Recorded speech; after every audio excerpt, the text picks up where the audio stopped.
I am extremely surprised by the way we are trying to protect Singapore on a tweet which was meaningless or would have some meaning. The tweet which you read before you started the debate, before this also, this is not the first time Arvind Kejriwal, according to BJP, ventured into the diplomatic ties.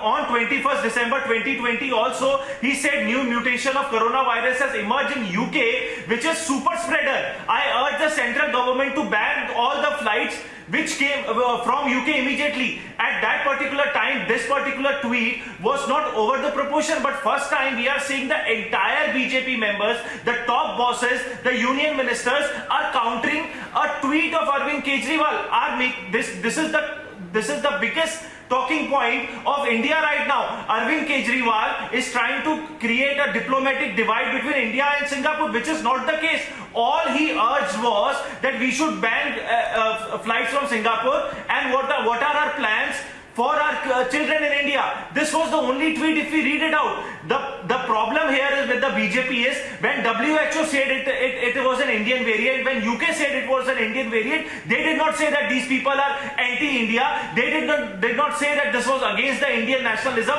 Now when an elected chief minister is trying to make a statement, you may agree, you may not agree, that is upon your political